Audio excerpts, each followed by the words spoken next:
Jim Breuer, everyone. He's got a new book out called I'm Not High. But I've got a lot of crazy stories about life as a goat boy, a dad, and a spiritual warrior. That's a long fucking title, Jim. Dude, the name was really hard to maneuver. I like the part I'm not high. I like the I'm not high. And originally I was going to say I'm not high, but I just looked that way. And then the manager, I mean, everyone, they wanted to push the family thing. Yeah. And so and it's in we all agreed on this. It's in bookstores today, right? Yeah, it's weird. I don't know. That's so cool. Nice. Right. It's weird. Nice. We've been very close. It's weird. Many times to writing a book. But why don't you guys write about? I don't understand when you write a book. There's stories that will burn bridges and what bridges? How could you burn more bridges? Yeah, well, exactly. There's only a couple left. Your and we would nickname burn is the flamethrower kid. I know. we would burn the last two bridges we could cross. Is what I'm getting at. Who are you burning? Don't worry about it. Light the fire. Throw the gasoline. I think we're just about. Brewer's fucking skinny, by the way. How much weight did you lose? Well, now I got to lose more, but I lost like 10, 15. Well, since I saw you, let's see. That was Pizza Man Story Days. Pizza Man. Maybe that wasn't that long ago. Maybe 12, 15 since then. Very healthy. Why do you feel chubby little boy? I was 82 pounds in kindergarten. My God, I'm looking at that picture. Look at how retarded I am right there. How fucking funny is that? How do you get to 82 pounds in kindergarten? Because you're not meant to be fat. Punch you in kindergarten? No, there was only one other kid. Fat kids rule in school. You can't. You hit us. Once we get you to the ground, it's over. They lay on you and squat you. Fat kids though, like fat kids that want to fight, you're fucked. I was a fat kid wanting to fight. Okay, goofy fat kids though are so abused. Cry. Yeah. You were just pitched their fat. Once you're fat and crying, you're done. Snot life. Snot on her face. Snot bubbles. Out the one nostril.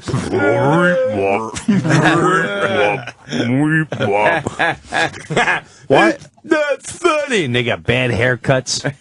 Little fat kid. Oh, but you fought back then. Okay. No, I was because on my street I was the king of the block. Yeah. So when I went to school, I kind of had the same mentality, and so I didn't play around. I played the wacko. Yeah. If they start a fight, like you are fucking, I start kicking the wall. I'm Godzilla. I'm Godzilla. I'm King Kong. I got electricity. You're like, what a maniac. But how did you get to 82 pounds in kindergarten? Because no one in your family's fat. You're not supposed to be fat, obviously. I had a babysitter who was Italian. So my mom would drop me off at 7 in the morning and then pick me up at 4. And I swear to God. I thought it was Pavarotti. Yeah, I swear to God, I think I ate. She's fat. Boo. I think I ate hamburgers and french fries every single day. And as soon as I came back from school, she'd give me ice cream to shut me up because I was hyper. Wow. So and then I'd watch Freddie Prinze. What was that show? Chico and the Men. Chico and the Man. I used to watch Make Me Laugh. Make Me Laugh with Howie Mandel. That's right. That was on during the day. Bobby Van was the host of Make Me Laugh. And wound up getting a brain tumor and dying. And Hawaii Five. Wait, no, not Hawaii. Who's the Hawaiian guy? Had a show. Don Ho. Don Ho had a show? Right? Remember? Rhymed. Yeah, I remember Don Ho. Something like that. What's her name? Ukulele. That's right. So then I go home and my mom like, eat dinner? Like, no. And meanwhile, I already had a meal and ice cream. So I know if I had another meal, I get more ice cream. Dude, I used to have to go to the nurse's office. That was embarrassing. Why?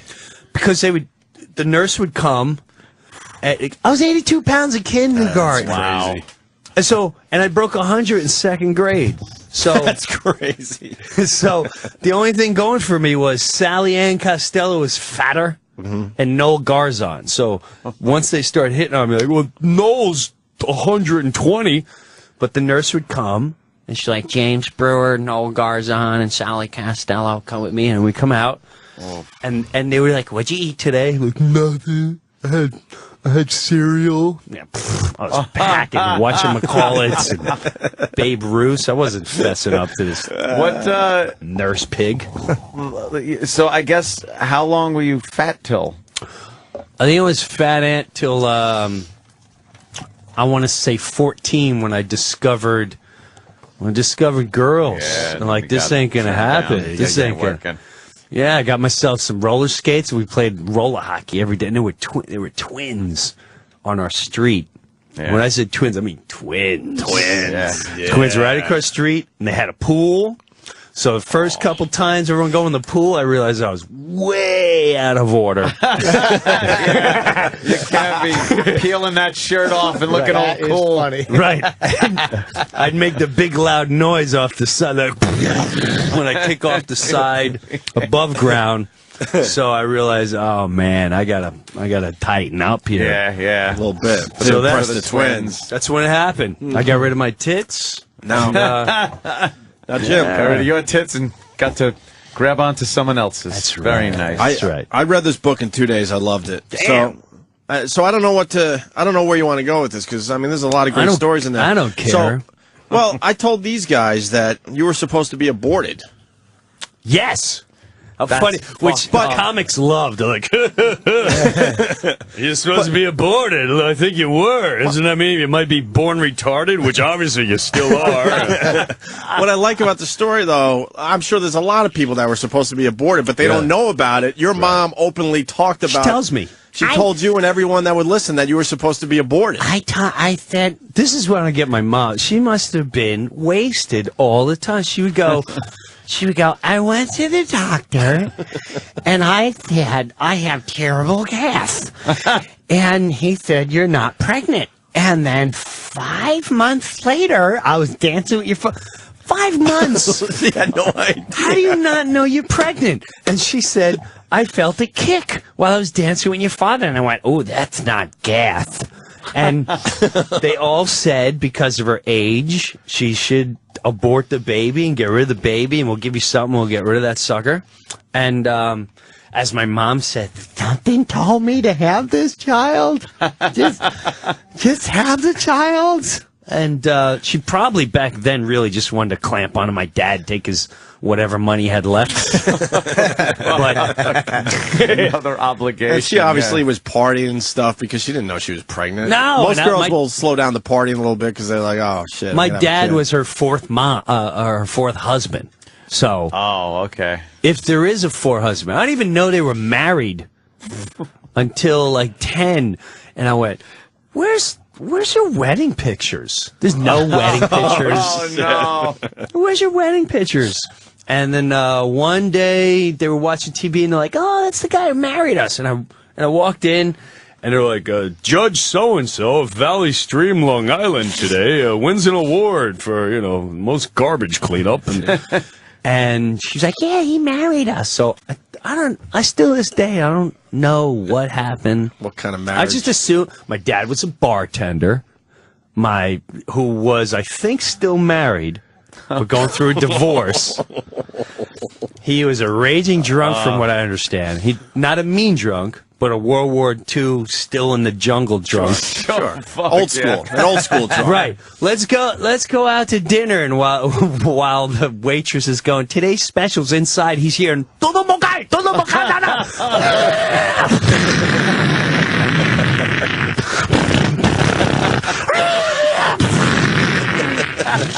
Are you ready to order, sir? Oh, the Budweiser. Budweiser. So, yeah. And so, he was still fighting the war in his head, huh? Oh, God. All his friends, now that I look back, the one guy killed himself, one guy hung himself, one guy drank himself to death, and they were all World War II guys. Yeah, wow. And they got him a job.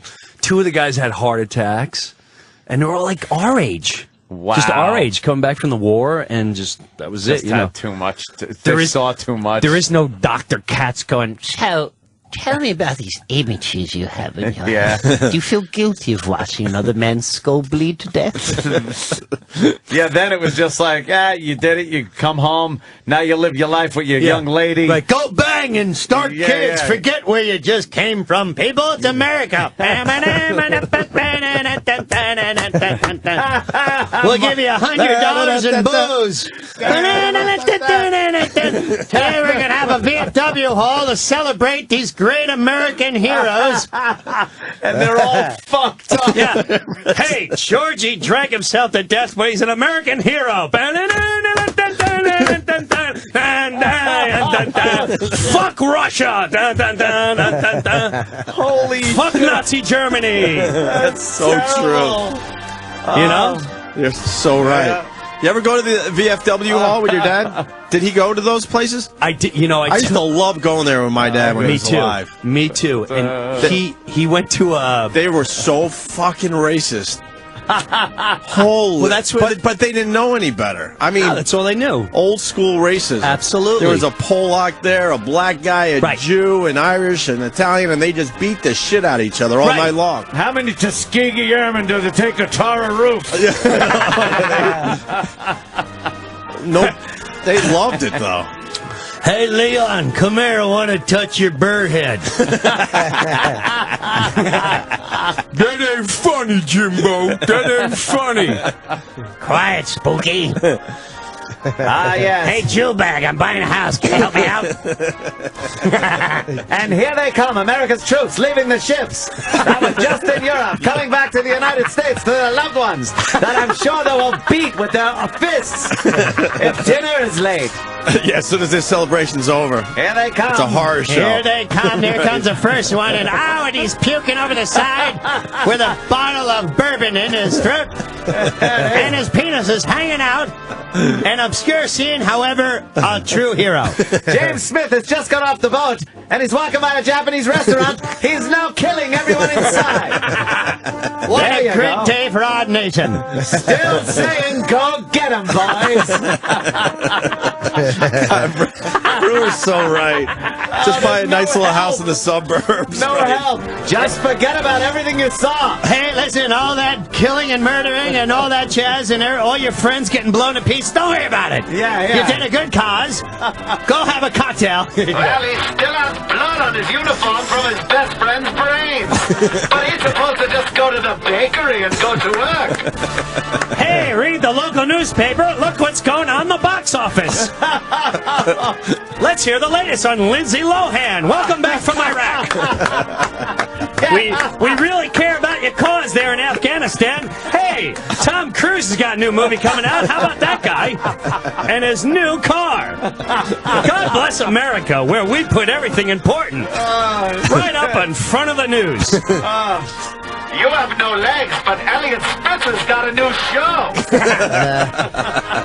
Hey, while you come back on watching your friend's corpse, hey, don't forget one of the Jets are holding out for $60 million to defend a football. Hey, God bless America. It's just, there was no help. But we really care. We care for you and yours. God, that's great. That is just great. As the great James Hetfield would say, sad but true. Love that fucking song. Oh, God. Yeah, man. Yeah. That's reality right there. That's heavy reality. Brewer, fat kid, was supposed to be aborted. Yeah. Mom has no problem telling people that. It's pretty cool, you know. It's a great book, Jim. I really think young book. comics will like it. I think, I don't know. I don't know what to expect. I wanted more dad stories, but that sounds like you're setting up for maybe a second book or something. Well, like him crapping himself? Oh, shit. Dude, that's a nightmare. Wait, you don't he's still deal with crapping? Listen to this one. I went to, I did like 14 days. I'm in Iowa. I'm in Dubuque, Iowa. We roll up to this gorgeous hotel. Gorgeous hotel. Why are you down there? Playing. I'm performing there. For 14 days? Well, it was like Des Moines, Chicago, you know, all these different Gotcha. So the Midwest tour. Yeah, very excited. So I come, we're at Dubuque, and there's a casino there, beautiful hotel. We get out. As I'm getting out, I'm checking in, and now he's already crapped himself twice. I've already had 2 incidents where I'm dry heaving my balls off. You're just taking him on the road with you to hang out. Yeah, because otherwise he just stares at a wall waiting to die. Right. Oh, fuck. That's really what it... That's really what it comes down It's to. reality, man. He's just staring at a wall, waiting to So die. you're trying to do the right thing as a son. Thank you, Yanks. One of your crap stories is in the book. The plane one is just terrific. Oh, the plane. Yeah, But anyway. that was a tough one. This one's funnier and more tragic, and just this is so recent. The kid comes up to me. He's got a camera, and he goes, "Breuer, your dad has to go. He has to go now. I know I've got about 5 seconds to get him out in the toilet, or it's over." So I go there. I open the door, and when I open the door, there's shit on my fingers. Oh, fuck. Right. So I'm like, what the? Oh. What is this? Like, what? So I'm looking at his hands. I can't understand where it came from. It's not on his hands, and it's fresh, and I can't tell where it's coming from. God.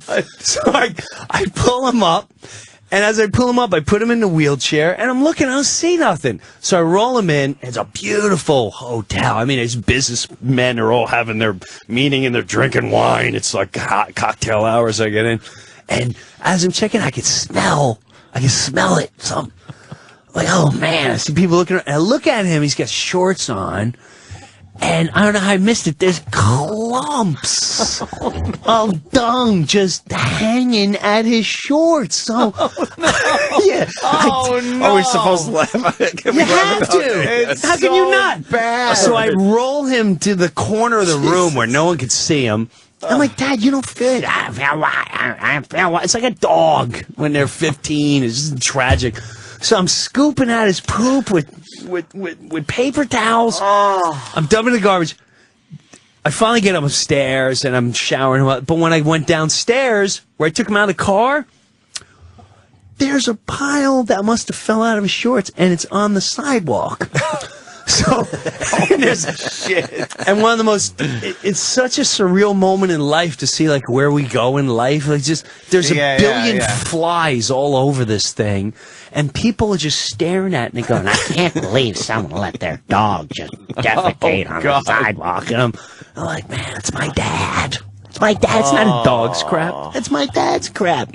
Yeah, it's fun stuff, man. Oh, man. Try to heave your ass. I mean, like, hard. Do you smell your fingers for the rest of the night? Like when something's bad on it, you can't help it. Yeah, you get bars of soap and you're digging your nails in it. Just clawing at the soap to get it under your fingernails. It follows you everywhere. Yeah. Don't think you can leave us. Now, the obvious. Why doesn't he wear adult diapers? He does. But just like kids, as you will learn about yours, Ope, kids sometimes have ones that just, the diaper can't hold it. It explodes right through. Yeah, we got that going on Wow. already. So I starved him the last 3 daars. Because you didn't want to do We it. were going on a plane, I starved him to death. There was no how, screw that. What are you gonna do? I can't have him crapping all over. You had to do it on a plane one time? I don't know the story. Oh, Jimbo. That one's in the You had to go into the bathroom? Oh, no. We're on one of those little puddle hoppers. Oh. We make it all the way back to Newark. We're taxiing to the gate. We're about 5 feet from the gate, and he turns to me and he goes, I got shit. I said, Dad, we can't stop on the taxiway. He's like, I'm fine. You sure you're fine? I'm fine. You sure? I'm good. All of a sudden, I smell it. And I'm going, oh, no. I said, did you? He goes, no, I ain't. I can tell the way he's sitting. a little sideways. I can tell, he's got the one cheek up, and I went, he dropped it. He dropped it. Thank God, I'm not even exaggerating, there was like a 2-year-old kid behind me crying. So I'm trying to get the rest of the cabin to start staring at the kid like someone needs to be changed. So when we get off, I don't realize it's there until as I'm walking him up because it's so small. I'm backing up. And then when I backed him out to get in his wheelchair, you just see in the back of his pants. So I brought him into a Continental President Club. Yeah. I roll him in there, and I'm like, you can't have a club card. I'm like, I don't have a club card. I got an emergency. I can have the pub. I'm not using the public. I'm using the private. Oh, okay. Go in there.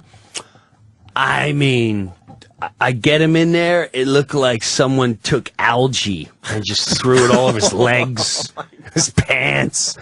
Was on the chair, and as I'm trying to clean it, I'm literally like, ugh! And he's going, I'm sorry. I didn't mean it. Like, I know you didn't mean it. Oh, God. The worst is when other people come in. Oh, my God. People coming in, and now they're coming in for the show. They don't know, like, what's going on in the bathroom? Like, I don't know, there's some guy in a stall. no. And the smell is horrifying. Now, do you carry, because you know he might do that, do you Yes. carry extra pants or something? Yes. Oh, okay. I carry pants, diaper, shirt, because when he craps, it goes up his back. It goes down his pants. Just like a baby. Yeah, and the worst is when he craps himself and he gets on the toilet, it's all on his legs. So when he gets up from the toilet, I forget, he's not going to wipe your legs on the toilet. Oh, there's... So is it wow. was it just age or was he sick? Or It's age. Just age. Okay. It's age. It's like a dog when they just sit there and they're shaking and it just squirts out their ass. How old is Pops now? 87. Jeez. Fuck, man. God bless him. How do you have Yeah. an 87? He was old when he had you. You're a younger guy for an 87. 45, I think he had me. And, I keep asking him, like, you want me pillow?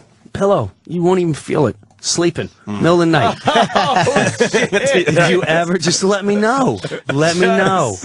I'll totally do it. Don't worry about it. Is he coherent at all? Like you guys talk? He's very coherent, but now he won't, it's weird, man. You see your dad and he does absolutely nothing. He won't read a paper. He won't watch television. He just sits waiting to die.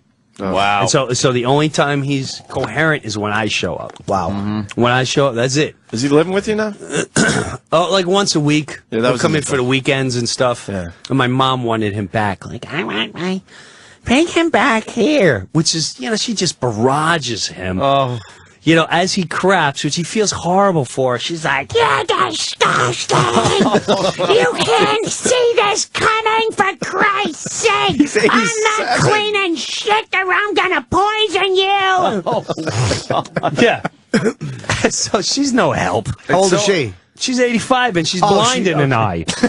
And she's got a big crazy tumor on her hip that she won't get rid of. It's the size of a golf ball. She has cancer on her face, which she keeps saying is a pimple.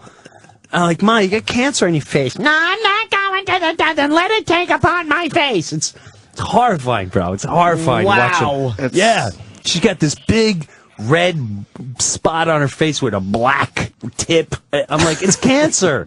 No, it's not. I've had it checked out. Like, oh, God. Who checked it out? One of her friends? It's Right. It's like they reach a point, and I think every parent says it at some point to their kid. They go, "Oh, if I ever get to that point, you Take me fucking out." take me out." Yeah. And then they get to that point, and you go like, "Am I supposed to take him out?" Right. She said it Am I years supposed ago. to? Yeah. Right. I guess, in the old days, they jump off a cliff or something. I don't know what they... Fucking do. I'm going to go feed myself to the lions. Yeah, they just walked themselves into the woods to die. Right. Carl Brooks was here on a beam and just fucking. My dad, I used to listen to Sam Kinison, and he would go, when I'm at the age, when I'm at the toilet, and it's just dripping out, just kill me. And I hear that over my dad, whenever he wears, like his piss, it just trickles out. It trickles out, and it doesn't go in the toilet, it goes all over his pants. And I go, Dad, you don't see the peel? He's like, I don't get when I'm going on a fashion show. Am I going on a fashion show? And he's got piss all over his pants. Fashion show. It's so sad. What an old school guy, though. is. But I will say, I brought him on I bring him to Iowa. You're going to freaking, Jimmy and you would, all of you would love him in public because he's beyond shocking and he knows exactly what he's doing. He does. We go into this Italian restaurant, and this waiter, he tests every waiter that comes up. It comes up, hi, today's are you a fag? No, sir. No, sir, but, I have nothing against him. All right, Chris Scram. Now the guy comes up, and he goes, man, you look like a badass. You used to be in the military. Now he's in World War II. Now these guys are getting dirtier and dirtier. He comes over, you know what the specials is, and he goes, "Yeah, it's my weenie." And you got to look around and make sure no one's hurt him. And now the kid's playing with him. He comes back, and the kid's like, I just checked with the whole staff, and apparently your weenie's not that special. So now he's got a friend. The worst, though, and he says is so freaking. The manager comes over. Because now they know who I am and all this jazz. Magic comes over and he brings a dessert tray with some other lady. And he goes, is any of these, these are desserts. He goes, any of them taste like pussy? And I'm like, Dad! And the waiter's like, oh, well, absolutely, go for the creme brulee. That's like by far the... So he still has his wits, but unless you're shocking and dirty humor, he wants nothing to do with it. He doesn't want to do it. He wants nothing to do with it. Yeah, he wants to go shocking and dirty. He wants to go filthy. You know, every trip is, are we getting laid?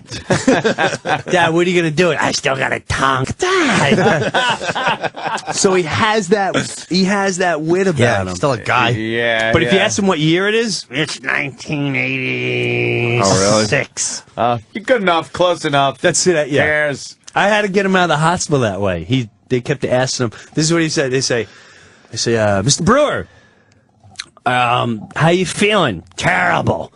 What's the matter? I'm pregnant. Is he crazy? He's always like that. What year is it? Who gives a shit? Who's the president? Who gives a shit? All right, we got to keep him in here. I'm like, no, he's fine. No, that's him. That's him. That's exactly how He's out. About it. he's supposed to be. I'm signing him out. Yeah. You know, him in there. Oh, it is my what God. it is. You laugh at it, or Yeah, what are you gonna do? You sit there and go, oh, this is the worst. You know, what are you going to do? Yeah, other people can just fucking sit there, though, and it's hilarious. Ruins their life, too. It's you funny. Just sit there, but... Are you embarrassed or do you just embrace it? Because I get so embarrassed about nonsense. I shouldn't. I used Really? to. You used to be embarrassed? And I get embarrassed when he says certain things to... I don't mind for the guys, but it's in front of women. yeah. You know, like... well, I get embarrassed. When he shits himself, yeah, it's mortifying. It's mortifying. To be in public, it's just mortifying to have an old man, because he's that guy. Don't you picture yourself seeing an old man again and their pants are soiled, you're going, ew, put him away. Oh, fuck. Take him out. I'm like, no, it's my dad. So, yeah, sometimes it's a little, You carry like wet naps and stuff?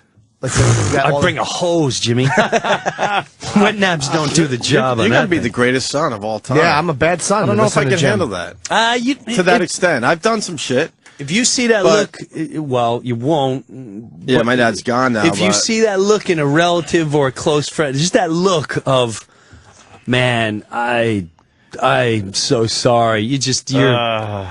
You go, all right, let me go back to smoking pot and get some music, and we'll get through this thing here. I haven't joined the club where you wipe your own parents' ass. I got Not fun, bro. I got a few in my family that have, though. I just have not crossed that barrier yet. We make it an event. Fucking do it. We make it an event. We really do. We turn on Johnny Cash. We turn on Hank Williams. Yeah. And he gets all hopped up, and we just talk about everything else while I'm scraping his ass. Unbelievable. And he's mortified. He's just like, yeah, when's our next road trip? Oh, not so hard, goddammit. Oh, shit. Can't you just throw him in a shower at that point? Sometimes you don't want to throw him in a shower because it's a big production. Okay. And he fights it like a lion. I just showered yesterday. I don't need a shower. I just need a shave. Jimmy, would you wipe your own parents' ass? I guess if you have to. That's a tough call, man. I'm telling you right now. Yeah, I mean... Thank God I have a lot of brothers and sisters. So. Right now, I just think I'd pull out a list of things that I had wanted to discuss as a child that didn't get talked about first. But no, I guess you have... Does having kids make it easier, though? Because you've done that with your daughters? It's different, totally different? No, that's a different beast, man. It's the stench alone is a completely different beast. The kids are no problem. They don't really smell. It's little, and it's your own. Totally different beast. It's like people wiping their own dog or something. It's yours. When it's an adult, and I mean the stench, to look at another man that way or a woman, it's just Yeah, you're looking at their junk. I'm looking at his junk like, well, my donkey don't look like that. I'm looking at is that what I'm gonna look like? It's a different beast. better man than I. There's no fucking way I would fucking hire someone to follow me around and do that. See, now that's no way I could that's do what that. I want to do. I want to say, now that I'm watching this, I would save money so someone could do that for me, and I want it to be an event. Mm-hmm. So you could still travel around, you do everything, but during the shit part, it's like, now you're on. With the bell. Ding, Yeah, ding, yeah. ding, ding, ding. There it is. There it is. You're on call. Let's go. This is Right why now. you get money. And then you just stand there, talk to Yes. them, and someone else could be. Turn in. on my. Wouldn't you like your Judas Priest, Mr. Brewer? Turn on the devil's child. Phones are lit. They're all in the club. Guys all over the place in the club. We're It's all something- that age. It's something no one talks about. No, but it's real life, man. Not in the club yet. I think we're getting close, though. It's real life. I think it's going to be my turn. Jimmy, let me sooner ask than you later. something. When your books came out, you went and did signings. I did, yes. How? Because I do signings tomorrow. Where Yeah, you we doing should promote it. Tomorrow, Hold on, I got- But I don't. well, let's promote it. 12:30 tomorrow, Borders on Wall Street, 100 Broadway in Did you Manhattan. do that one? I did not do that one. No, I did the one at MSG, but it was later. I didn't do any noon signings. You're famous enough to do them. I wasn't. Oh, no, I don't buy that. No, honestly, that's a tougher one to do, but Jim's a more recognizable guy. It's true. He's tomorrow, 12:30 Borders on Wall Street, and also 7 p.m. Barnes & Noble in Lake Grove, Long Island. That's great. You're getting 2 of them done tomorrow, both major bookstores. But when you on would Long do Island. it, what? Like, is it weird? It's great. It's cool. I You never loved sat down it. and signed stuff? I have, but I love not- it, actually. I will say You the connect with everybody that is Yeah. a fan of you. the book world I'm noticing is a lot different. Yeah. It's a completely different audience, and it's not like the stand up crew. And you don't have to be hilarious. No, you just gotta fucking sit there and sign. I did. They invited me. The book company invited me to the National, like, freaking. Library Association. People go this like, oh, it's huge. You gotta It's like go. thousands of people in DC. I'm like, well, what do you're a guest speaker. I'm like, all right, well, what do I get? You got to do a half hour and, read from your book. I'm like, I'm not reading from my book. So I'm following a guy and people are sitting down listening to him. And he was, I won't say dreadful, but I'm like, oh, no. He's like, chapter 2. It was a cold, windy day and under the oak tree. And so I went, I'm going to crush this place. So I went up and I just talked. And within 20 minutes, it was a crowd. And I went, and they said, you're done. I'm like, done. Just getting started. Just getting started. What are you talking about? I'm like, this is the book world? Sign me. I'm in. Bye-bye comedy clubs. I'm going on a storytelling tour. So I'm intrigued, and I just don't know what to expect. You'll pull up to the bookstore. You'll start to worry how many people are there, how long is the line. I'm already worried. When you get there, you'll start to look at where does the line start. Right. Is that good? Like, where's the table? Like, is that a good place for the line to start? How far is the table? How long is this going to take? If Well, it's quick, I'm going to look stupid. We got to give Right. we got to give him the best pointer because it happens to everybody. Oh, yeah, You're yeah. going to have one of these book signings where it's sort of a bust, so you're going to find yourself talking to people a little longer. A little more Yes. than to make sure the Where line you never going? ends. Get back here. I do that with my DVDs. Okay, so you know. At the end of the show, I'm like, I started 1989, and DVDs over here. And When Yeah, we really got to go, Jim, but it was great When we seeing were ya. in Boston, we had a CD out that did really well in general, but we did a signing in downtown Boston that was a major fucking flop. Yeah. And we ended up talking to every person that came up for easily 5 minutes to the point where they're like, look, man, I'm a fan, but I got things to do. Definitely. You guys are needy. Right. So Well, we didn't want the line to end because then you're just sitting there with a fucking Sharpie in your hand looking like a dork. right, Waiting people for someone to come I went to in. the book signing. It was really sad. Yes, we've had that. It was great. We sat with him. We took pictures, and there was nobody else there. Remember that, Ant? And then you had people going. They got back on the line and said, well, and they had to tell you, well, there's no one here, so I might as well come back and get something else signed from you guys. Remember that? Oh, yeah. They come back around. You see the same person was with a horrendous. sticker. Could you sign this? But then you get the ones that are just, you feel like a fucking rock star. You're going to have a few of those. Dude, you'll be great. Yeah, you're gonna do He'll be well. fucking phenomenal because you interact with people, which you're great at. You'll take photos because you're fan friendly, and you could talk before. Some bookstores have like a little podium, like Barnes & Noble did. Yeah, but Borders you're did not. only going to have time to say hi, sign their Some book. of them I will. And take a quick picture. That's it. Because they're going to have to move They them moved through a those little bit. lines. It's worth it though, man. Book signings are great. It moves a lot of books. You'll do an independent store. or they probably got you in maybe Huntington. In some place. I'm surprised you're not in. I'm surprised he's not doing Bookends in Huntington. Jersey. Or Huntington. I am going to Jersey. I'm going to Tom's River. Oh, Ocean County Library. That's Thursday, 7 p.m. Ocean County Library in Toms River, New Jersey. I was reading the book in between, like while we were talking before. Honestly, it's fucking great. Damn. It really is good. Because I remember the whole Chappelle Buddies fiasco, and I'm reading it like from Jim's point of view, and it's unbelievably good. Yeah, why don't we do this? Take a break, and we'll continue talking about Jim Breuer's book, I'm Not High, because we got to talk about the SNL shit, which is amazing in there, and something I want to get into is the spirituality of you. Ooh. I've known you forever. I didn't know how deep you go with this God thing. So we'll talk about that a little bit as well. No, I know. You got a good take on it, though. Yeah. All right, so more with Jim Breuer. Stay there. And now, this is the Opie and Anthony Show on the Virus, Sirius XM.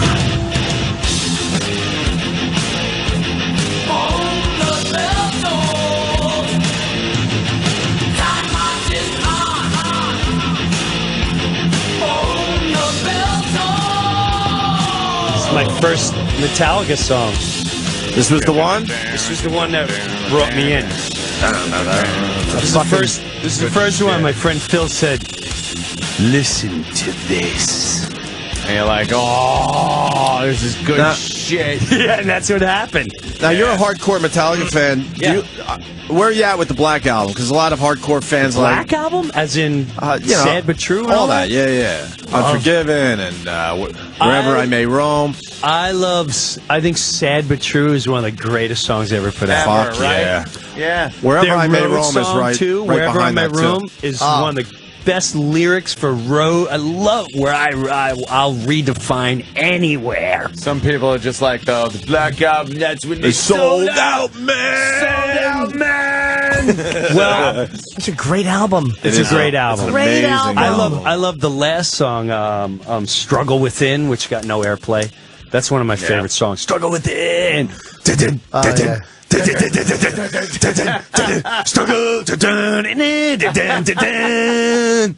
That I love that song. I love This the song new right album. here. This is great. We're gonna go in there. We're gonna take no shit. They want to play rough. We'll show them rough. This is shit that's got to be blaring from helicopters. Right, you're in fucking missiles are just flying. You got your flag and you're on a horse. Boys, this is when freedom reigns. To the enemy! Take your shoes off! Now you're running across the fields. Turn this part up. Here they go. Go! Now the battle begins, and he just beat the shit out of him blindside. I don't know what happened to you. Oh my God, you're taking over! Giant armies colliding in the middle of the field. The big Lord of the Rings scene. Release the prisoner.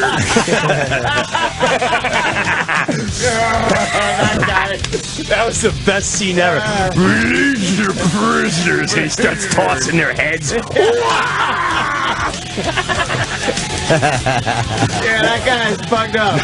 That guy fucked up now. His eyes all droopy. Release the prisoner. Fucking Metallica. Oh, nice. Yeah. So yeah, no. What are those guys up to? You know what I love? I think they're touring. They're all in Europe and there and this and that. I like. You got a Lars story in the book. You never heard that story? That one I didn't hear before. No. You never heard the knapsack story? Nope. The knapsack. Are you kidding me? You want to tell it on the show? It's up to you. This is hilarious. Lars. First of all, Lars is the most intense. Like, you want to define a rock star? It's Lars. Lars has got, he's just, his intent. You see where the intensity comes from. He's got that intensity. Dude, I'm ready to take over the world right now. I've had these conversations where he's like, where it would just be me and him. He's like, me and fucking you right now. We'll take over. Let's fucking do it. We'll start the revolution right here. And he gets me hopped up. This was years ago. You know what? My wife was pregnant. All right. So you can understand it. Oh, she's pregnant, and going through that whole little fluffy babies on the way stage, and Lars gives a call. God, this is like 98, something like that, 99 maybe. And he goes, dude, what are you doing this tonight? And I said, I'm playing down the village. Just fucking hang out, and I'm going to meet up with some friends. It's going to be great. And so we go down. We go to the cellar. He watches me at the cellar. We then go downstairs to the bar at the bottom of the Comedy Cellar. I'm sorry. Boston, you mean? I mean Boston. The Boston. We go up, I do a spot at Boston, and then we go to the bar downstairs. And when we're downstairs, now, on the way over, we cabbed it, and some kid from NYU left his knapsack with all his books and notebooks, and I felt awful for them. All my nieces and nephews are in college. I know how much they spend on these books and all that. So, you know what? I'll be a nice guy. How cool is this be? A guy from Saturday Night Live is going to send him back his books.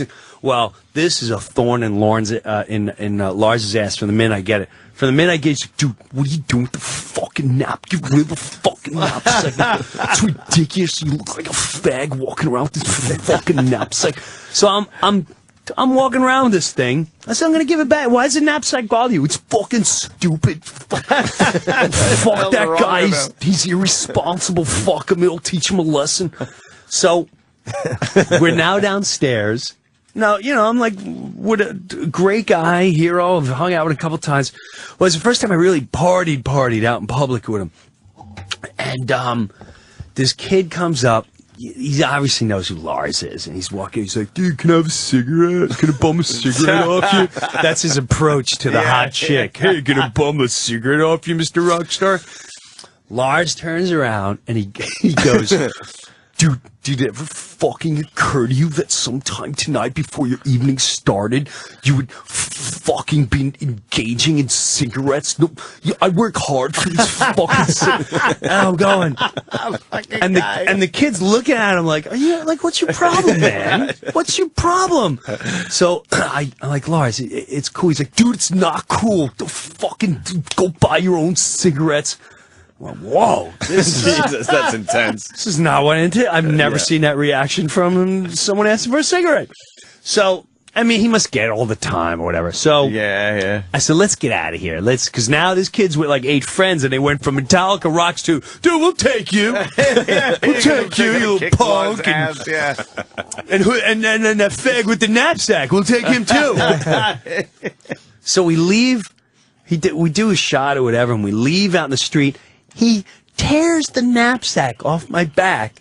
I said, what are you doing? He tosses it across the street, hits some chick in the leg, and it opens up, and the bags go all over. And he's walking down the village going like this. There's your fucking knapsack, huh? Huh? What's wrong with Are we hanging? Fuck the knapsack, huh? Huh? So we start heading to 6th Avenue. And we get 6th Avenue, and there's a busy road on a Saturday night. And it's, it's like 1 in the morning, whatever, and cars, he doesn't wait for the green light. He starts crossing the street, and cars are, they're screeching, and they pull in front of him. He starts banging their hood. What the fuck, huh? You fucking want to hang out, huh? Get out of the fucking car, huh?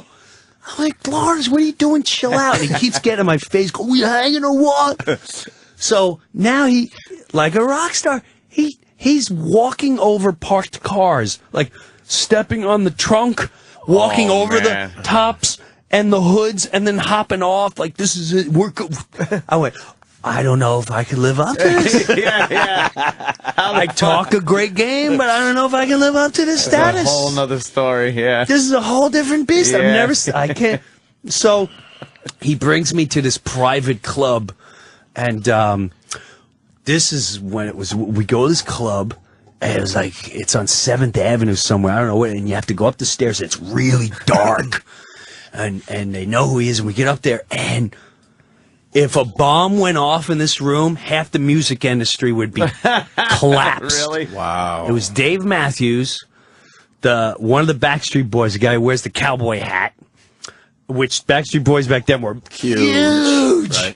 Right. Alice in Chains, a couple guys from Alice. Matt Damon, Ben Affleck, Gwyneth Paltrow, and there were like two other people that you look at and you go, oh my God, that's like, I know that guy. Yeah. That guy's like the queen of fucking Wales. The guy's the queen of Wales. And it was very surreal, very dark, had a creepy vibe. And I just remember, and I went, you know what, man, I'm going to head home. Lars's face was like, I just left an orgy. He's like, what? You fucking leaving? I said, my wife's pregnant. What the fuck? Dude, you can't just fucking leave. We're fucking hanging out with a fucking knapsack. And who are you, man? I said, my wife's pregnant. It's 2 a.m. I don't, dude, what the fucking go? Just, all right, man. We'll see yourself another time. What the fuck? And the next morning he called up. He's like, he went to Ben Affleck's and Matt Damon, which was bizarre because his first wife used to date Matt Damon. Oh, really? Hence the Skylar in the movie and Good Will Hunting. You know how Matt Damon's character fell in love with the girl named Skylar, right? That's her real name, and so Skylar used to really date Matt Damon, and then Lars eventually married that Skylar. And I'm like, you're hanging out with the guy that used to like be with your wife, man? It's fucking weird, no? Fuck that guy. You won. Move on. Did he care or no? No. He's like, they're great guys. They're great. And they are. It's, hung out and talked to them. Ben Affleck was a lot bigger than I thought. So I would never trash talk him because he will kick my ass. Yeah, really? Oh, he's a big guy? Big. I remember that night. He's bigger than I anticipated. I'm like, I would never say anything about this guy. Right. And they're like Boston. Like I wouldn't play around. They got Boston in their souls, yeah, right? and they were very, very cool. But yeah, that was my big night hanging out with. And I had other nights with him, but never this. I was going to ask you if he ever called you again after that experience. Never really called for years after that. Years until I played. Fuck that. Until I played San Francisco and he came. We went to the house and hung out. You were a pussy. I was pussy. You pussied out. I pussied out. You couldn't keep up with him. I pussied out. You should have walked on the parked cars. You should have fucking booted that knapsack right from his car. Punch a few cabbies in the face. Yeah, like everything. Something. It's so out of I was looking for something. I couldn't go there. You were friends with him before Hetfield, though, right? Yes. Definitely. You're better friends with Hetfield, though, right? Yeah, he's more my level, more my speed. Yeah. Dogs, cats, family. Yeah. A little. At the end of the night, he's more just stuff to sitting relate down, to. like I'm gonna go play with the dog. Yeah, me too. I'll stick around. Play with the dog. Yeah. You watch Simpsons? Yeah, I watch Simpsons. You watch Simpsons? Yeah, listen, I watch Simpsons. Right, just easy stuff. Yeah, right. I'm not gonna be walking into clubs at 4 a.m. Dude, what the fuck, huh? Doing shots Fucking and yelling at people knapsack. that want cigarettes. That's awesome. You introduced me to those guys in '97 because they date every autograph they sign. They just put their first name in the date. Lars '97, James '97. Was it Garden? SNL. Oh, they would do wow. They did, you and Florentine. Was it Florentine there, too? I think so. Or? They did Fuel and Memory Remains. Wow. We got to watch them warm up. They had to time it in between commercials. Right. So they did like 8 times each song. Yes. And Marianne Faithfull came, and they fucking, Hetfield hated her. I remember that. Wait, well, this is funny, because eventually we go to Lars's house, and Lars is very cool. Like, as a guy, most phenomenal guy ever. So we go in his basement, and James comes over, and Lars like, dude, it's fucking huge. James is here. He never comes to hang out. So I'm down there, and I go, listen, and I'm comfortable enough. I guess I've had some cocktails, so I'm like, dude, what's up with the memory? Like, who invited that chick? And Lars's head is sweating, and James is going, the more I would write it, the harder he would laugh.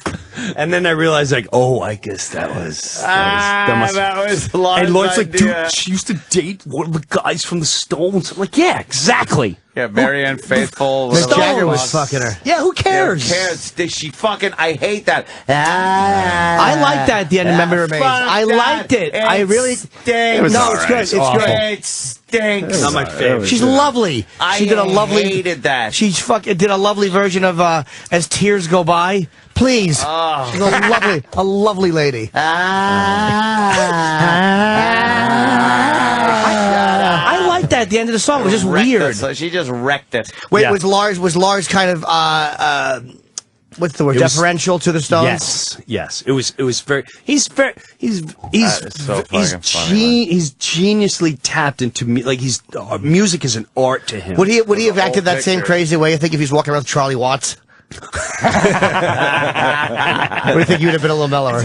Maybe a little mellower. Maybe. I remember seeing them. I don't know if I told you guys. They did this Music Cares Foundation thing, and I guess the music industry too. They have certain people they look up to, and who's is it Tom Waits? The guy I don't know anything about him, so not to disrespect him. So the big thing for the night is Tom Waits is playing. All right, and it's Velvet Revolver's there, Alice in Chains, Ozzy's there, all these freaking Sandra Bullock's there with Jesse James years ago, Metallica there, Flea and that whole jazz is there. So I do a thing there, and I'm just like, oh, wow, there's major musical heavyweights in here. But everyone's on eggshells because Tom Waits is coming. Right, so there's an MC there, Greg Bernhardt.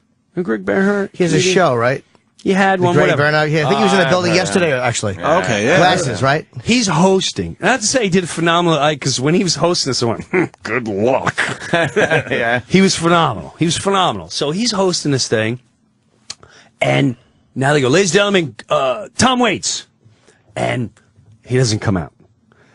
And Tom Waits is coming now. Supposedly Tom Waits had to get a certain piano, and they got the piano. He didn't like the way it looked, so they had to ship another piano. And if there's alcohol served, he's not entering the bill. Whole big thing. Holy shit! With Tom Waits, what an asshole. So everyone's afraid to say it. Now it's been like 5 awkward minutes, and people are not talking.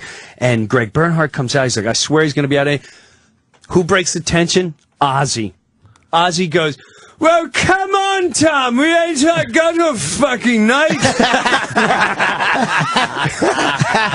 It's not a fucking Beatle. Let's go." Did he say that? Yes. He's not a fucking Beatle. And he came out, and then sure enough, Tom Waits finally came out. But until Ozzy said that, he broke all the tension. It was the funniest. That's great. I think it was one of the most memorable things I ever saw, and I belly laughed so hard. That's great. Come on, Tom. You ain't got no fucking night now. Jesus Christ, it's fucking 5 minutes. He's not a fucking Beatle. Unbelievable. Oh, it's awesome. Breuer's here. His new book is called "I'm Not High." The book is great. It's really, He's going to really be doing enjoyable. book signings all over the country. But tomorrow, right here in Manhattan at Borders on Wall Street, 100 Broadway at 12:30, and then tomorrow night, Barnes & Noble in Lake Grove, Long Island, at 7 o'clock. But talks about the SNL years. My favorite story in the book about SNL was meeting Joe Pesci. You never heard that, man? Dude, I just about that in the chapter day. now. You know, we've heard Bits these and pieces. Thank you. Over the years, because we've known you forever, you've told all these stories on the air, off the air, hanging out at comedy clubs way too late after you're done doing your thing.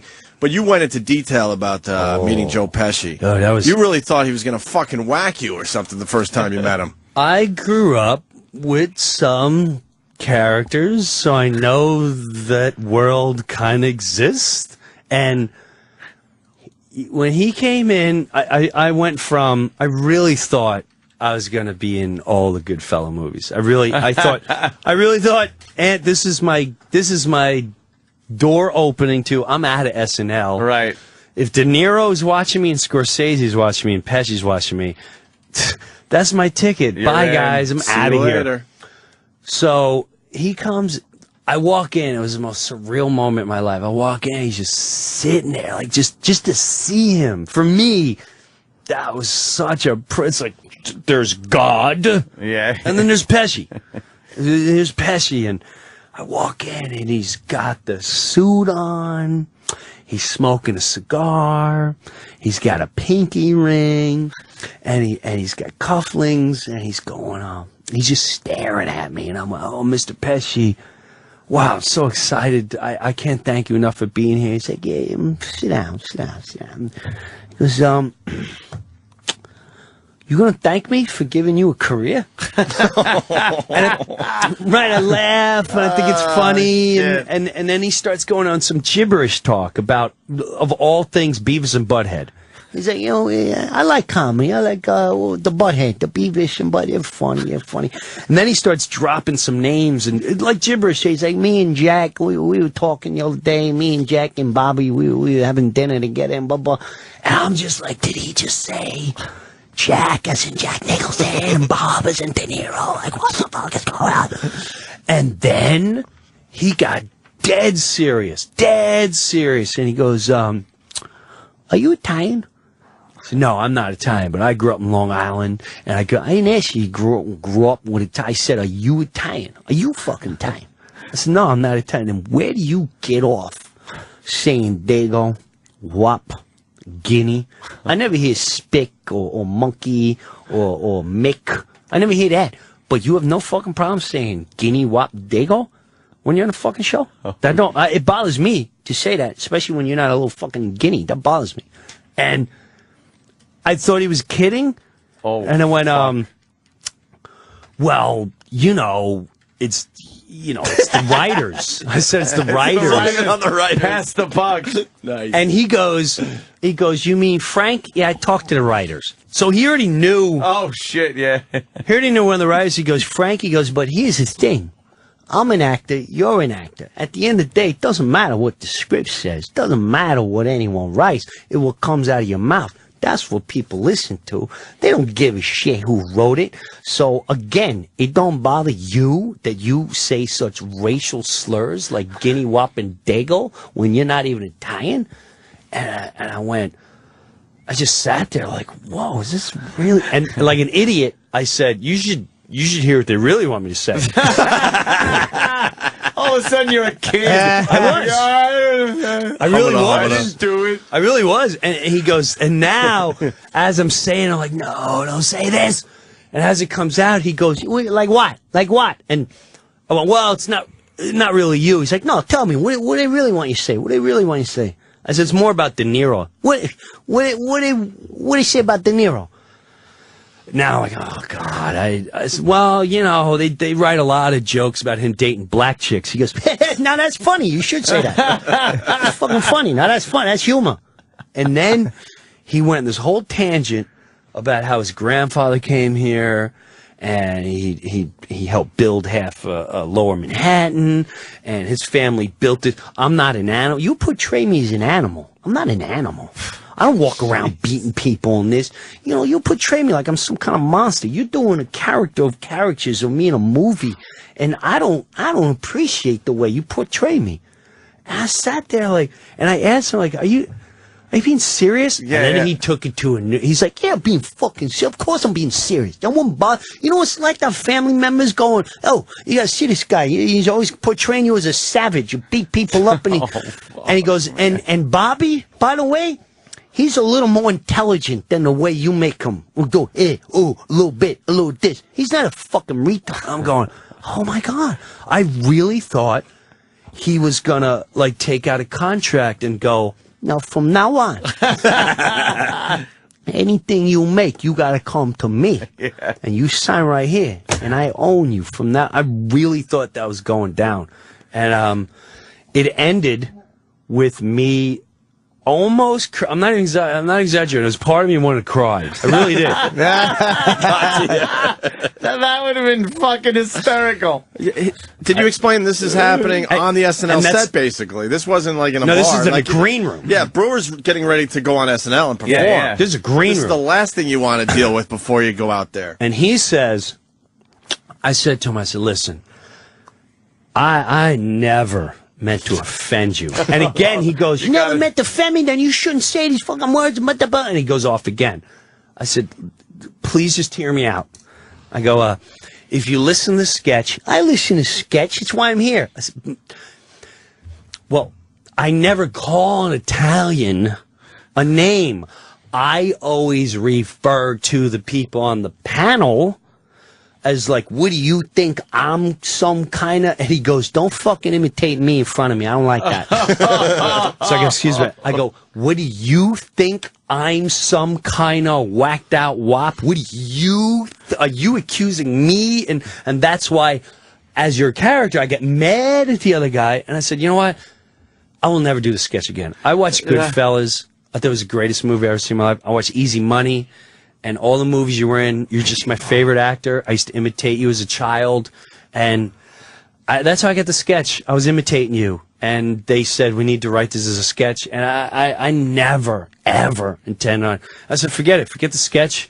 I'll never do it again. He went, oh, you do it again because we're going to fucking do it. I'm busting your chops. The fuck? I'm busting your chops. Why you getting all hopped up with it? But I swear to God, to this day, I think he was dead serious. Really? Yeah, because years later I saw Bruno Kirby, and I'm telling you, man, all those guys say that. I'm telling you, the way they shake your hand and everything. Yeah. And Bruno Kirby, this is what he said to me. It freaked me out. He goes, "So I heard you met Joe." I said, "Yeah." He goes, "How did that go?" How did that go? Yeah, you know what? He scared me, and he just kind of smiled, and then he asked me, which is another freaky story. I don't want to get into because I'm just scared to death about it. Holy shit! He goes, "You like doing movies like this?" I went, "Yeah." He goes, "I think you'll be doing more movies like this."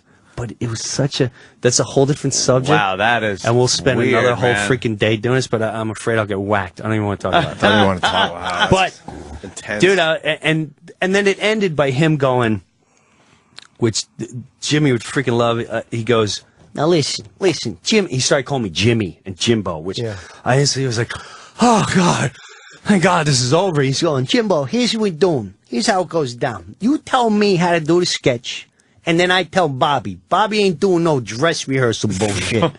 He goes, "You know, they tell us we got to hear for dress. We ain't doing no dress rehearsal bullshit. Bobby don't do that. So I tell Bobby, we'll come on, we do. You don't have a problem with that, right?" We're, no problem. As soon as they left, I ran to Lorne. I'm like, "Lorne, is that not doing it?" And that's when I realized how powerful Lorne was. Because I said, "He's not coming." And Lorne just calmly drinking his soda. He's like, "He'll be here." I went, "I'm telling you," he said, "De Niro." He said, "De Niro will be here for the dress."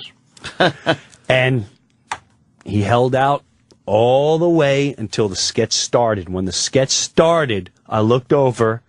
De Niro was not there, and they said De Niro's not showing up because he just found out the show was live. That's how cool he was back then. Never did TV ever. This is his first TV appearance ever. So he found out the show was live. I'm not doing it. I'm not doing it. No. I don't do live. I don't do live. I'm not doing live. So they dressed up Daryl Hammond as a fake De Niro to walk out with Pesci, which was so stupid.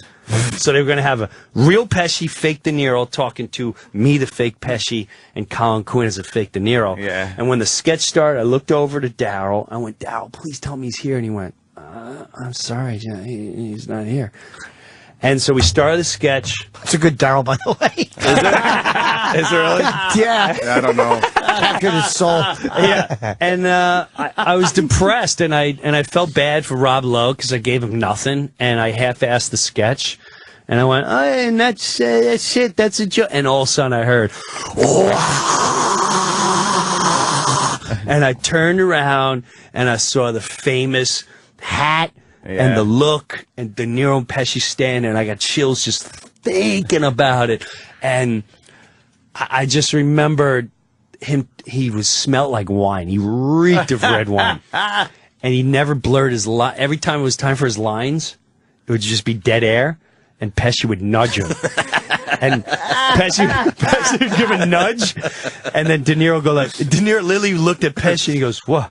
He goes, and he goes, whoa. And he points at Colin Quinn. He goes, "Who are you supposed to be?" 20 minutes of ovations. And then in between the shows, Lorne sits you down. This is what Lorne says. Jim, you really have to interrupt the ovation. I can't have 3 minutes of just screaming. You need to get into this. I'm like, I'm not cutting off. Yeah, you're cutting him Fuck off. that, right? And if you watch the rerun to this day, I half-ass the first 30 seconds while they're on. Then you go on YouTube and watch it. Yeah. While they're on, I'm going, Mr. Pesci, Mr. De Niro. I'm saying it so low because I'm not stopping the crowd from going nuts. Yeah. Hell no. Colin was fucking hysterical on that too. Colin Quinn, remote control. He was Colin great. By the way, really Lauren funny got on fucking De Niro on Fallon's show. He was the first guest. Dude. You're right. Oh, Lauren's really? a powerful guy. Powerful. He's a powerful dude, man. Powerful. He got De Niro to do an interview on Fallon's, who's not the interviewer like that Letterman is, or a lot of guys have been doing it for 20 years. Dude. Lauren That is is huge. powerful. God. His best friend's a Beatle. Show's over. Who? McCartney. Are they friends? Yes. Dude, Lauren's power. That was one of the. He couldn't get the Beatle thing together, though. It came close, right? No, that was a bit that was hysterical But years and years and years ago when like What was it? he was Lennon a and kid. McCartney. It's was so funny to sitting see around Lauren- and going, "Let's go to SNL," and it almost happened. I forgot the story. I just remember the bit from when Lauren was like a fucking kid. It was the first season, I think, of SNL. He looked so young, and yeah. he looked like it's not even the same guy. It's No. a complete different entity now. Yeah. But he came out with a check for like $1,000. Oh, okay, he goes, "I'm right. offering the Beatles $1,000 to appear on this show," and it was like you're watching, going, "This is ridiculous." Right. It's hysterical. But then the other side of that, they were going to do it as a goof and just walk on one Maybe night. later, yeah, much later. It was in a few of the Beatles books that they were thinking about. It came really close to just for doing them? it. I Wow. don't remember now. I think it was just Lennon McCartney. Oh, that's hanging right. around. Lauren even goes One he night says- in New York. He said something like, you could split it up however you want. You could give Ringo less. That's funny. That was good, man. I got all jealous when I saw that Dana Carvey special when he talked about smoking a joint with Paul McCartney and Lorne Michaels. And I was like, you were Wow, that is out with McCartney. pretty good night. Yeah. That's all Ozzy's right. a big McCartney fan too. He speaks very hero worship. He talks Yeah. about McCartney the way I talk about him. It's humiliating. Dude, all the English guys. Lemmy. Brian Johnson, AC/DC. I saw him down in Florida. He spoke a half hour on McCartney. He's like, Wow. Jim, I'm telling you, my son, it's the greatest thing you ever seen in your life. He comes out and you ever hear the Blackbird song, the little Bluebird song? He goes into the store, he sits down, it's a nice setting, and he tells about his first time in America. And he says, we came to America and we said, this is the greatest new land in the world, and the open-mindedness of the whole situation, and we couldn't wait to be here. And then we went on a bus and we noticed the Negroes were in the back. And that's when we realized, wow, maybe this country isn't as far advanced as we thought it was. So that's why we wrote, we never finished the lyrics. So this is for me and George. And he goes into the little blackbirds. And I was like, I never knew that's what that song was about. No clue. A black chick on the bus? I thought it was about a bird. What the fuck is that about? But the way he talked, They worship McCartney. They worship All of them. McCartney. I knew Ozzy did, but I was surprised when I asked Lemmy because Lenny, he's just a crank animal. Lemmy's an animal. Right. And he's like, I mean, like a hero worship. It's really great. Yeah. I love the fact that those guys love him. Yes. And then it makes you wonder more about, let me investigate him more. He really is a god. He's a god. And he's a fan of mine, which was weird because it's like circular. Lemmy? No, McCartney. Oh, sick. I made that up. Oh, He wouldn't know me if I jumped up and down yelling Beatles. you never know. No, I just wanted to see what that felt like coming out. Wonderful, by the way. Wonderful. A lot of SNL stories in the book, Breuer. Yeah. I like your Chris Farley stuff. I like that, you're talking about hanging out with Tracy Morgan and the crazy fucking times you guys got into. Tracy's with the raping Will. We used to repeatedly rape Will. That's right. We used to rape Will Ferrell just to make him break character because he would never. He dressed up as a character for like 2 straight weeks. It was so annoying. It was so annoying because you're like, Will. He's like, I'm not Will. I'm Ron Burgundy. Right. Enough already. All right, well, Ron, can we talk? He's like, I'm busy this week with art. And so this went on for weeks and weeks. And Tracy could never pronounce his name right. He called him Ferrell. Will Ferrell. He'd be like, let's play characters and break Will Ferrell. Let's rape him. And we, so me, Colin Quinn, and Tracy repeatedly fake raped him for hours. We leave him in a dumpster, take his clothes off. And he would never break character. It was so obnoxious. That's nasty. Will Ferrell. Tracy would be in the doorway as we're fake raping, as we're literally pulling his pants down. Tracy would be in the doorway with an unlit cigarette going, hurry up and save me some of that. How many years were you on? Maniac. Just 3. Oh, that's okay. I thought it was actually less than that. 3. 3 years. And that was just enough. You like Lauren? You guys have a good relationship? I thank God ended. I love Lauren. Always really respected Lauren, and I always Lauren's one of those guys that they're like a hidden prophet. He comes and tells you, and about 3 years later, you go, "Oh shit! Now I understand what he was saying." And he would always go out of his way to give me advice, and even at the end when I said I really wanted to quit because I couldn't stand the head writer there anymore, and he's like, Jim, you're too nice for this industry. You're too nice for the show. It first started off with him going, why don't you take him out to dinner? I'm like, all right, I'll call him and I'll see him to dinner. But, and the guy totally denies. Oh, no, dude, no, I'm not trying to fire you. No, look, I know you are. Is he still there or no? No, he went off and started writing for Will Ferrell.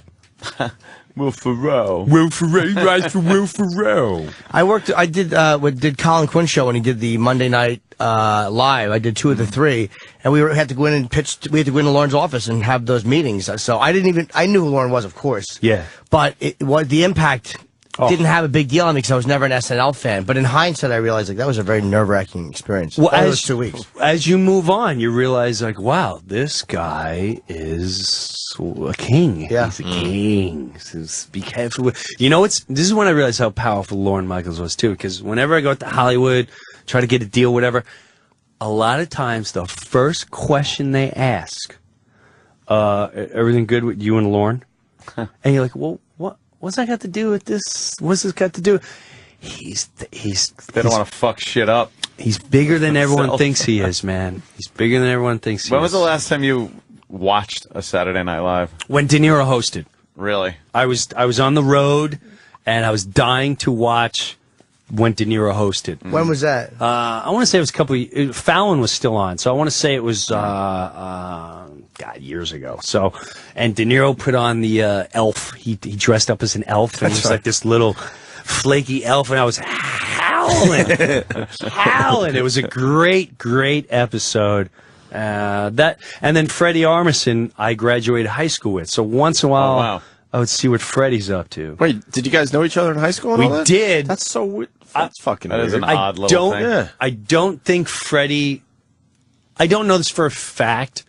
Freddie was into his own. Freddie had a mohawk before mohawks were cool. So it would look like a lunatic. Yes, Yeah. but he wasn't a lunatic. He was. I can't explain it. His beautiful sister. Oh, yeah. Wow. Older or younger? Younger. I was friends with his sister. Sister was just drop dead beautiful. Freddie, he always made. I don't think he liked me. I don't think he liked my. He was into like his own little crowd, and his crowd was like they were into Dead Kennedys or really obscure bands. A little too hip for you? Yeah, I think so. Yeah. To this day, I'm more sure. Straightforward rock guy. I was a little not bothered, but when he got Saturday Night Live, I was excited. Like, oh wow, a guy from my high school, and I tried everything to get him on radio. I tried everything and every time I talked, he was just very distant and refuses. And I went, all right. He wouldn't come on your radio show? No. Maybe you were an asshole in high school. Maybe he thought you were banging his sister. Yes. Trust me, That goes I back never to high did. school. But maybe that's what he thought. Maybe. No, he would have known. It has to do with He high would've school. known. Something happened in high school. I think so. Maybe you Yeah. banged a chick that he liked. I can assure you I didn't. Because I was dating a girl from a Catholic. So it wasn't even, I never dated anyone from my high school.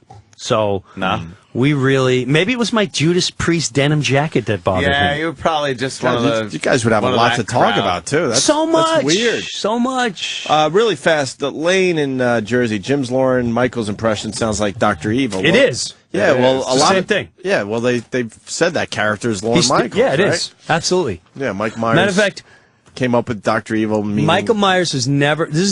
we had him on the show once. I have a conspiracy about Michael. Yeah? About him doing the Dr. Evil and all that, which I could be wrong, but here's my conspiracy. For some reason, I think he left and not happy about leaving SNL, and so he wrote that movie because it's as a Saturday Night Live cast member, that movie is all about Saturday Night Live. All about Saturday Night Live. Dr. Evil is Lauren. All the people that have the henchmen, that's all like the head writers and producers. I sat there and belly laughed watching this thing. But he came on like 3 weeks before the movie came out. Because supposedly Lauren doesn't like if you imitate him or whatever. And when the movie came out, became a hit, and he never hosted again. I don't think he ever hosted SNL again. So it was his little bap, and I'm out of here. Oh, so there's a lot of inside stuff in that movie, huh? Oh, it's so I watched that.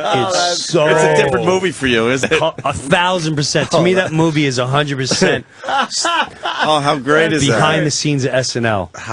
Lauren had to know. Of course, He probably Dr. saw that Evil. movie like, I mean, what the everything he fuck? did with the thumb, he imitated Lauren to a T. Wow. It's Lauren to a T. To a T, and even the head writers and producers, like he'd have them all at the table.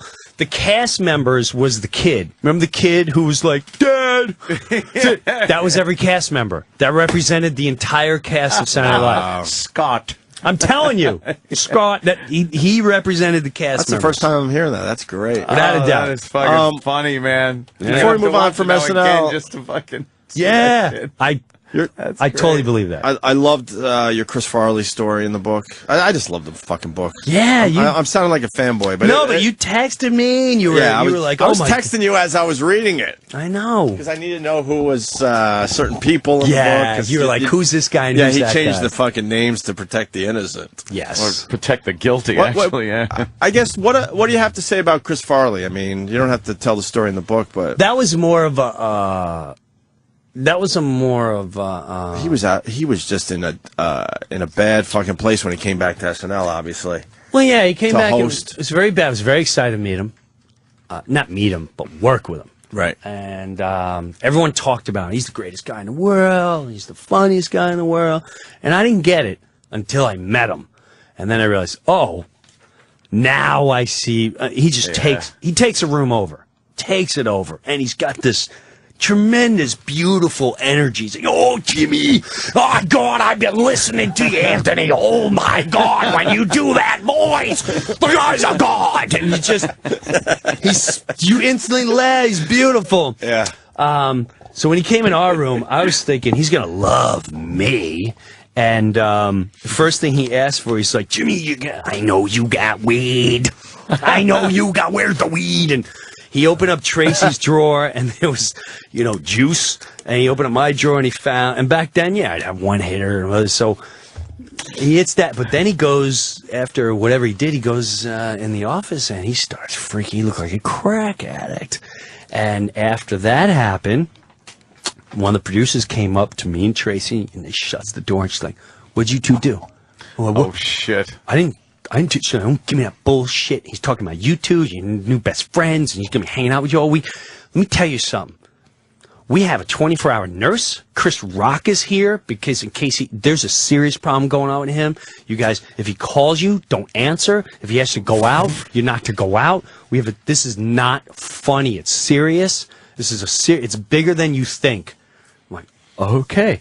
And Tracy was like, I'm a grown man. I got children. You talking to me like a child? I ain't no child. I got a grown man. I got children. You talking to me like I'm 5 years old? And I'm like, Tracy, it's cool. It's all right. Yeah, don't fucking. Don't worry about it. We're good. Long story. And that week he called, and my wife picked up, and she's like, Farley's on the phone. I don't know how he got my number, but that phone call shook me forever. Because he's on the phone, he's like, Jimmy, we're hanging out, blah, blah, blah. And then all of a sudden, I hear him cup the phone, like walk in the bathroom. He's like, Jimmy, am I funny, man, or am I just a fat, stupid guy? Oh, fuck. I went, no, Chris, you're funny. He's like, be honest. No one's ever on it. Be honest with me, Jimmy. Am I just fat and stupid? Stupid, ain't I stupid? Dude, you're not. And I started going into the story, how everyone talked about him, the hairdressers, the wardrobe, the grips, the camera guys, they loved you. Are you just saying that? Why do they always make me the stupid guy? And I went from, I'm going to be in Black Sheep 2, to now I'm walking him off a ledge. Yeah. And that week was really disturbing because I fell in love with the guy as a performer and as a person. At the same time, I really looked at the industry as cold and malice because why go through with this when this guy clearly is on the verge of killing himself by accident? Yeah. And why go through the trouble of walking around with a nurse? And Chris Rock is what I'm like, Chris, you doing? I'm here just in case. Just in case. I'm going to be in the back. And they had Chris Rock. Just in case. Was rehearsing all week. Yes. To step in just in case. Just in case he dies or ODs. That's like, how bad it was. Fuck. But that bothered me for humanity in itself. And then a couple months later, I couldn't stop thinking of him. I could not stop thinking of him. And I turned to my wife and I'm like, I keep getting this feeling Chris Farley's in a lot of trouble and I need to talk to him. He needs someone true. I really need to talk to him. She's like, well, then call him. I said, I don't know. What am I going to say to him? I don't have his number. It's just like, no. Every time you get that feeling, go with it. You're always on. Just go with it. So I called up the guy in the book. What do I call him? I call him not the rat. I call him Leon. Leon. I call up Leon. I'm like, Leon, I need Farley's number. Yeah, what's up, Papa? I said, listen, I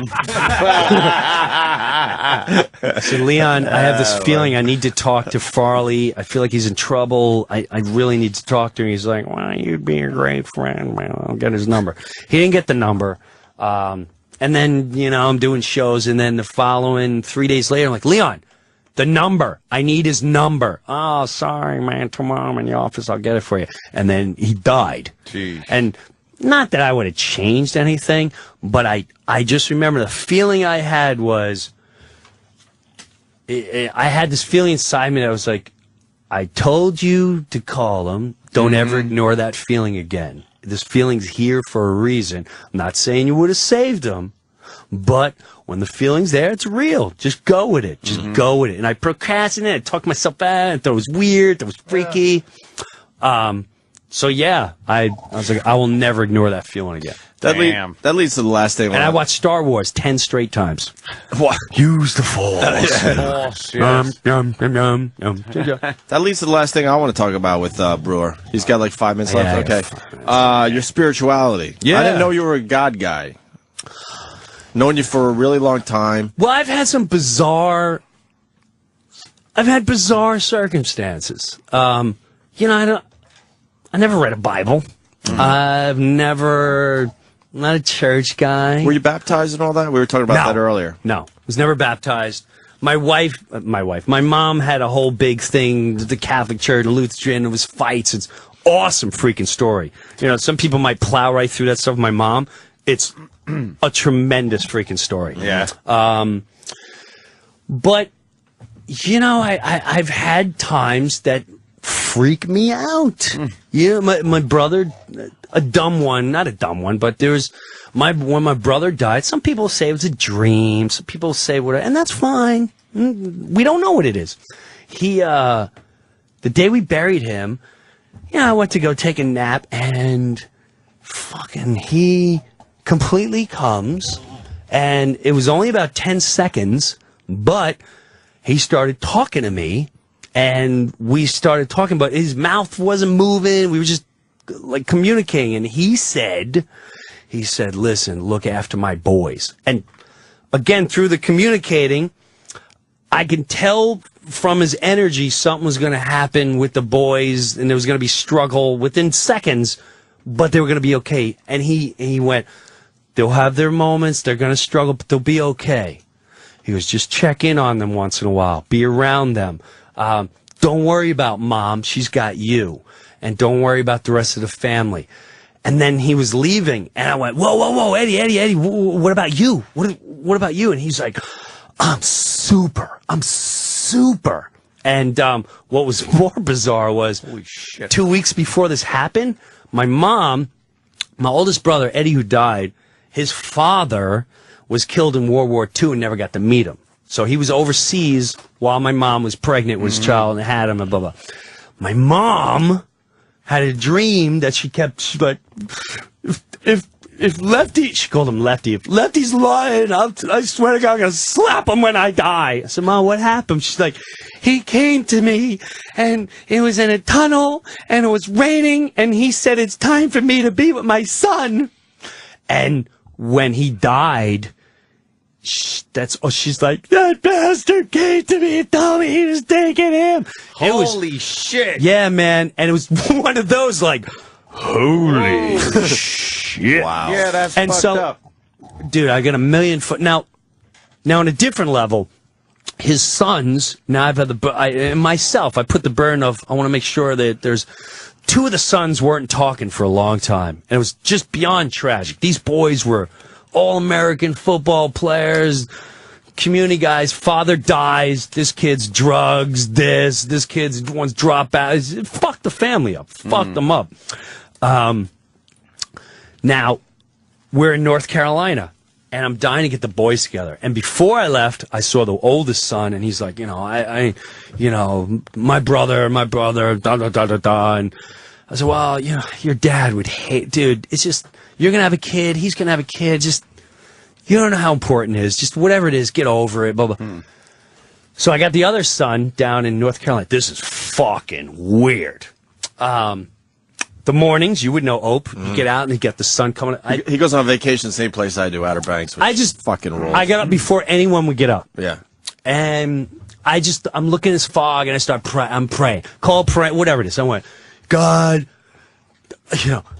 tell me how to talk to these kids. I don't know what to say, but if you can help me out, and when the moment's right, just put them right in front of me, and I don't know what the fuck to say. So if you can help me out, dude, Eddie, if you're there, I don't know how you would do this, but your son's fine. I know it's killing you, blah, blah. I finish, and I turn around, and I'm walking towards the beach, and nobody's on it, and there's a fucking fog near the Virginia fence. And all of a sudden, the one son who would never be up at this hour, this kid stays up all hours, and he's a partier, he's walking with his wife. And he comes out of the fucking fog, and I'm like, I start cracking up, like, you kidding me? Like, is now the time? And he walked up to me, and he goes, Uncle Jim, I need to talk to you because I'm not talking to my brother, and it really bothers me. And I was like, holy shit. And I was just talking about this. Well, I mean, and of course it's circumstances, but the shit that came out of me, I would have never said in my life. It was like I said, I wish I recorded. I said the most powerful. Just all profound and fucking brilliant and shit. I'm like, I don't know how the fuck it came out of me. I'm not that smart to come out with these channeled. words. Yes. Someone was channeled. I swear to God, it felt like that way, Anthony. And when it was done, I could tell he was changed. And 2 weeks later, they started hanging out, and then they got back together when he got home, and then that was that. I mean, those are minute compared to some of the stories. Some of the stories in there, you're like, Holy shit. I don't have time. I would love to tell the Sean story. Yeah. Which is just... Dude, I still shake when I think about it. It was... I'm gonna fucking read goddamn book. Dude, it's weird. In the fucking book. It's weird. And I don't know. What is it? That's why I'm not going to say... I don't know what it is. Yeah. I don't know. But, you know, is it The Secret? Is it God? Is it the Force? Is it energy? I've had so many of those situations in my life. It's spooky. Or as my hippie friend would say, or is it normal and everything else is fucking weird?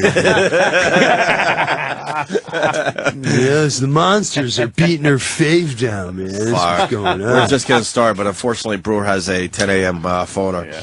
Bummer. So do we. This was fun. I know. Absolutely, Love Breuer. having Brewer in, man. Shit flew Hey, by. Stay easy. Where you at with organized religion? So you believe in the God, but the organized religion messes it up, or someone said a big because that's great- how we started the show today, kind of. So. This is. Someone told me a cool thing. God, the thought of understanding people, not to judge them, loving, caring, understanding, blah blah. Great product. Salespeople suck. The product's good. Sales blows. The sales. No one has perfected the sales. They need pitch a new sales team? because money always gets in. Once money, and that's there's no, you know. But if point. it makes you a better person, that's fine. But And who are we to say, right? you know, I saw it pretty clearly when I was a kid.